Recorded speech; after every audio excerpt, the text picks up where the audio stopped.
Alors, détendez-vous, la personne qui reçoit, et puis la personne qui offre aussi. Hein, on offre toute notre bienveillance et notre amitié pour notre ami dans la pratique. C'est une offrande. Et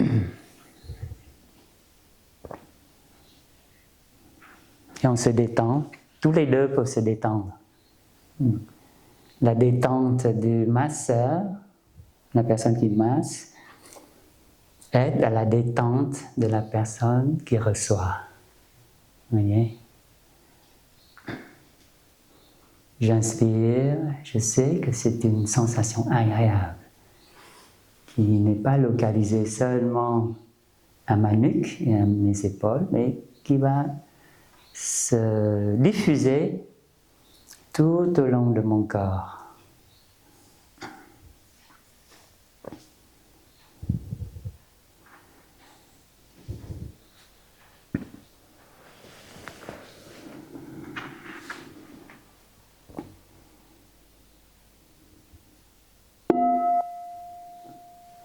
Merci beaucoup. Restez en paire comme ça.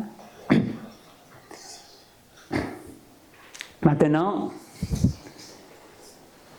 non, attendez, hein, c'est pas fini. Maintenant, on va expérimenter une sensation désagréable. OK? C'est-à-dire, on va pincer notre voisin. Non, mais c'est sérieux. Il n'y a pas que les bonbons dans la vie. Hein? Donc, on va se laisser pincer où vous voulez. Mais il faut pincer pour... Ah, j'inspire, je sais que c'est une sensation désagréable. Hein? On ne peut pas faire subir une sensation désagréable. C'est pas subir, c'est à sentir, aider l'autre à sentir une sensation désagréable. Mais on passe toujours, on commence toujours par agréable et après désagréable. C'est plus facile à recevoir après. Okay? Mais on peut toujours penser avec amour pour faire sentir l'autre que c'est qu'une sensation désagréable. Allez, pensez, s'il vous plaît.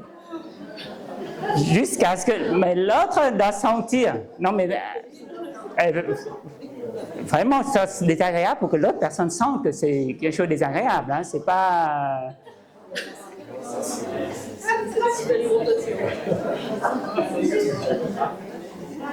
Ah non, quand on sourit, c'est pas désagréable. Hein?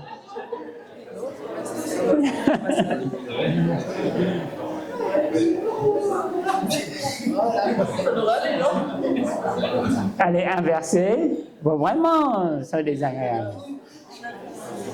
Hein? Ouais. Non, pas en même temps. Il faut que ce soit une seule fois pour bien être dans le... Parce que tu ne peux pas sentir et penser l'autre en même temps. Il faut faire une chose à la fois. Non, sérieux. Il faut bien sentir le désagréable, s'il vous plaît. Hein? Il faut que ça fasse mal. Allez-y. Pincez. Donc vous pincez et vous lâchez. Et l'autre personne doit sentir désagréable. Et ensuite, il n'y a plus la sensation désagréable. Il faut sentir les deux. Désagréable. Et une fois la sensation désagréable passée, c'est quoi? Vous voyez, il faut sentir les deux. D'accord? Ça y est? Ok, revenez à... Ça peut être agréable aussi, après. Je vais y venir.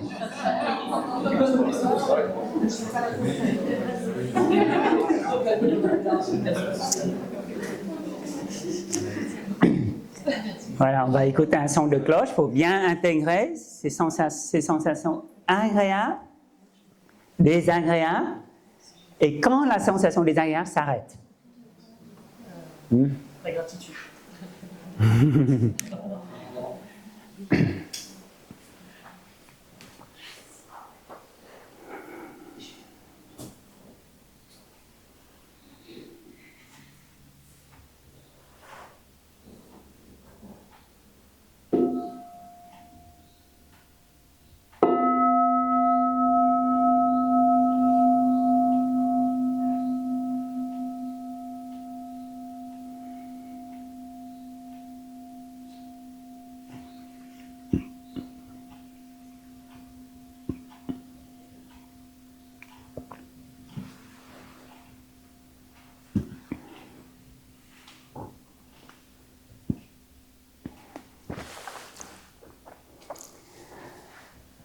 Donc actuellement, là, est-ce que quelqu'un vous pince? Voilà. Donc, quelle est la sensation actuelle quand il n'y a pas de pince, quand il n'y a pas de massage, quand il n'y a pas de pincement? Neutre. Normalement, elle est neutre. Hein? Mais quand on pince, on a mal, c'est désagréable, et puis on lâche. Il n'y a plus mal, mais c'est quand même plus agréable que quand ce n'est pas désagréable. Donc, c'est une sensation neutre, mais lors du pincement, elle devient, quand il n'y a plus de pincement, ça devient agréable, quand il n'y a plus de pincement. Hein? Et donc, c'est pareil. Le Bouddha, il dit, enfin, dans les sutras aussi, le secret de la joie et du bonheur, c'est de pouvoir, à chaque fois, changer de perception, changer la façon dont on perçoit la chose. De transformer les sensations neutres, et si on est conscient, en sensations agréables. En ce moment, je n'ai pas de douleur dans les épaules, je n'ai pas de douleur, je n'ai pas de lumbago, je n'ai pas de douleur dans les genoux, je n'ai pas encore d'arthrose des genoux. Ça, c'est une chance. Vous voyez? Ce qu'on prend pour acquis, pour évident, eh bien, si on en est conscient, c'est quand même plus agréable. Et c'est pareil, dans un des enseignements, le pratiquant, on est là et on observe, en ce moment, je n'ai pas de colère. En ce moment, je n'ai pas de ressentiment, par exemple. Ou en ce moment, je n'ai pas de tristesse. Donc ces choses-là ne se passent pas encore. Donc, je dois en être content. Vous voyez? Ces sensations neutres d'origine psychologique, je peux les transformer en joie. Et donc c'est pour ça qu'on dit que la pleine conscience, que ce soit du corps et de notre mental, ce qui se passe dans le mental, peut être une source de bonheur. Est une source de bonheur. C'est pas peut-être, mais est une source de bonheur. Et chaque fois que nous... Et dans les 24 heures, enfin un peu moins parce que nous dormons, mais le temps que nous passons dans la journée, on dit qu'il y a 80%, voire 90%, c'est des sensations neutres. Mais si on arrive à transformer seulement une petite partie de ces sensations neutres en sensations agréables, parce que j'ai pas ça, parce que j'ai pas ci. Vous voyez le raisonnement bouddhique, disons ancien, quand il y a absence de souffrance, ça veut dire qu'il y a de bonheur. C'est pas seulement neutre, mais il y a le bonheur. Donc, quand absence de douleur, c'est quelque chose dont on doit se réjouir. Et donc, c'est pour ça que la pleine conscience est source de joie et de bonheur. Mais encore faut-il être là, être présent pour le corps et pour ses sensations. Vous voyez? C'est comme quand dans la famille, il n'y a pas de problème, il faut s'en réjouir. Qu'on ne se dispute pas encore, il faut se réjouir et faire de telle sorte que ce calme et ce bonheur-là continue. Donc, il faut savoir arroser les bonnes graines, arroser sélectivement. Et nous sommes comme des jardiniers. faut savoir arroser les bonnes graines. Vous voyez? Donc, on va écouter un son de cloche.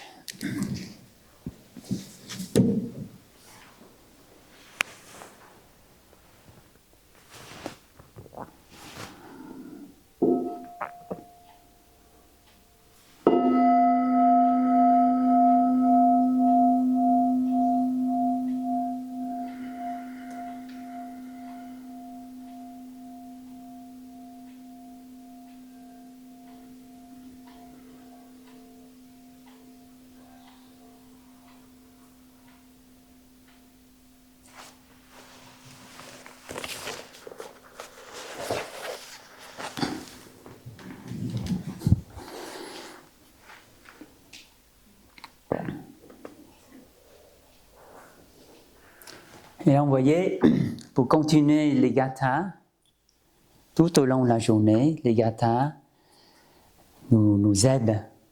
Par exemple, en urinant ou en déféquant, uriner dans la dimension ultime, quel échange merveilleux. Tout inter-est dans cette vie. Il n'y a ni trop peu. C'est-à-dire l'eau qu'on consomme, on va rendre à la terre. Tout intérêt. Vous voyez? Et ces gathas aident dans cette... bon, bien sûr, la respiration consciente, on cultive la pleine conscience, et puisqu'on est en pleine conscience, on est concentré, on n'est pas dispersé. Donc la concentration, et pleine conscience et concentration va aider à cultiver cette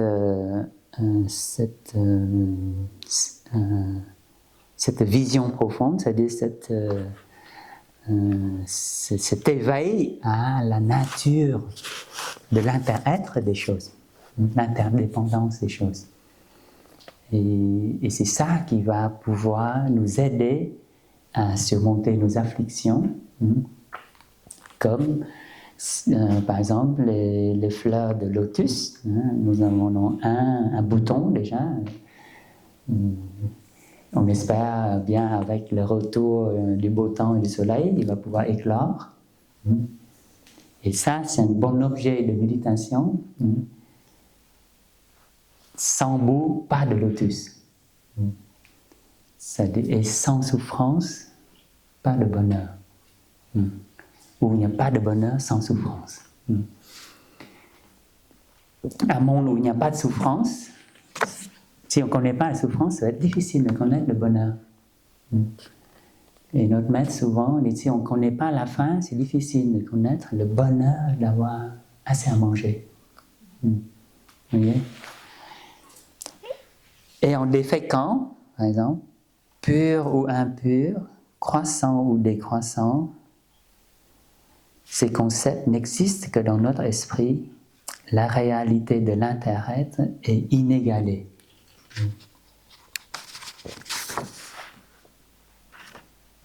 Donc si vous mangez un croissant, ça va se transformer dans les toilettes. Non, je rigole. Croissant ou décroissant, c'est bien.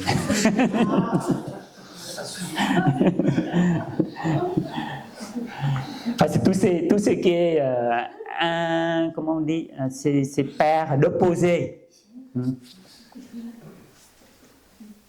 Et puis en ouvrant le robinet, l'eau descend des hauteurs de la montagne, l'eau monte des profondeurs de la terre, l'eau coule miraculeusement jusqu'à nous, et ma gratitude envers elle est débordante. Donc, ces gathas, non seulement nous aident à cultiver cette vision de l'inter-être, cette sagesse de l'inter-être, mais aussi, vous voyez, la gratitude, elle est partout. Et on sait que la gratitude, c'est le secret du bonheur. Et si on cultive les petites gratitudes, vous voyez, et avant qu'on mange, pourquoi on pratique les 5 contemplations, c'est nous aider aussi à cultiver cette gratitude. Vous voyez, gratitude, il y a différentes couches de gratitude. Déjà, l'équipe de cuisine qui les prépare avec beaucoup d'amour et de soin, et on va plus loin, hein, c'est ça la vision profonde. On va plus loin, hein, aux agriculteurs, et plus loin, hein, il y a différents acteurs, dont à la fin c'est la Terre-Mère et le Père Soleil. Vous voyez? Et souvent on me demande, quand tu médites, qu'est-ce que tu vois? On croit que si on médite, on voit le Bouddha qui se balade là dans les nuages, ou quelque chose comme ça. Il y a souvent des gens qui demandent, est-ce qu'on voit des choses extraordinaires? Vous voyez? Mais, descendons sur Terre, on voit, si on s'arrête, si on a le temps pour s'arrêter, l'arrêt est tellement important, l'arrêt, revenir à la pleine conscience, on voit, non, il n'y a pas seulement le plat de carottes, mais on voit derrière, qu'est-ce qu'il y a derrière la carotte? Il y a les mains très soigneuses. Il y a les mains de qui? Il y a les mains de l'équipe de cuisine, il y a les mains de l'agriculteur, et puis il y a la terre-mère.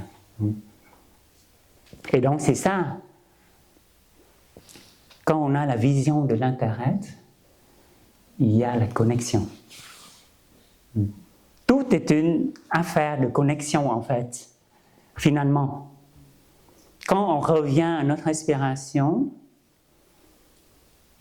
on se connecte d'abord à notre respiration. Et on connecte, là on est en train de connecter cela là.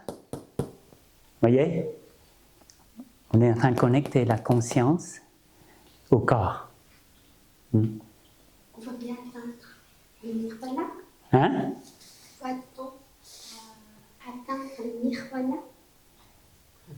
J'ai vu que vous avez dit qu'à partir du moment où on atteint la conscience, on atteint le nirvana. C'est quoi le nirvana? Je sais.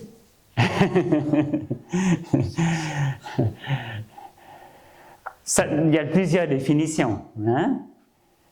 Mais si on ne ressent pas un bien-être, si on ne ressent pas la paix, ce sera difficile de sentir le nirvana. Donc commençons d'abord par sentir la paix en nous-mêmes. C'est une des conditions primordiales pour connaître le nirvana. D'accord? Vous voyez? Il ne faut pas prendre des raccourcis. Hein? Et la connexion, d'abord au corps, nous permet d'être familiers, d'être amis avec notre corps. Ce que nous oublions la plupart du temps. Connexion à la position du corps, hein, et différents mouvements du corps. Vous voyez? Connexion.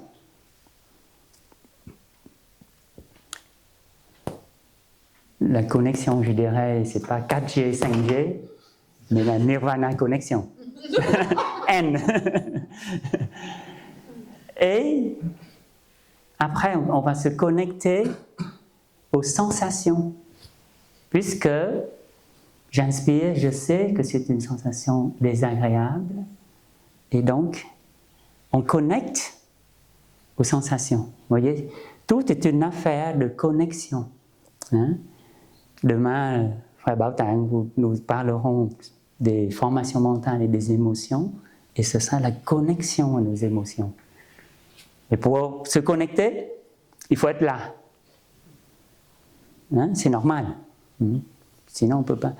Et que ce soit la connexion envers nous-mêmes, envers notre corps, et connexion avec, c'est pas envers, mais avec, et pour en faire un. Et être très tendre, très doux avec notre corps, avec nos sensations, avec nos formations mentales. Et quand nous sommes capables de nous connecter à nous-mêmes, nous allons pouvoir nous connecter à l'autre. Vous voyez? Si quelqu'un vous masse et lui, il n'est pas là, comment vous pourrez vous sentir autre chose? C'est un robot. Hein? Maintenant, avec l'intelligence artificielle, il va y avoir des robots massage, un siège massage, un siège massage. C'est différent, non? Un siège massage. Parce qu'il n'a pas cette conscience pour vous connecter. Alors qu'un ami nous masse, et s'il est tout à fait là, il établit la connexion avec nous. Vous voyez? Et quand on arrive à se connecter à notre corps et se connecter à nos sensations, nos émotions, ça aidera à une meilleure connexion avec l'autre. C'est-à-dire si on se connecte à nos colères, on se connecte à nos douleurs, on se connectera mieux à la douleur de l'autre personne, à la colère de l'autre personne. Comment vous pouvez sentir la colère de l'autre si vous n'êtes pas connecté à votre propre colère? Non? L'empathie, ou la connexion ou l'empathie, commence d'abord par soi. Et ce n'est qu'une fois qu'on peut se connecter et on comprend nos douleurs, on comprend notre douleur physique ou morale ou mentale, hein, et qu'on peut se connecter à la douleur de l'autre personne et comprendre la douleur de l'autre personne. C'est pareil pour la souffrance. Une fois qu'on comprend notre souffrance, qu'on peut comprendre la souffrance de l'autre personne. Et quand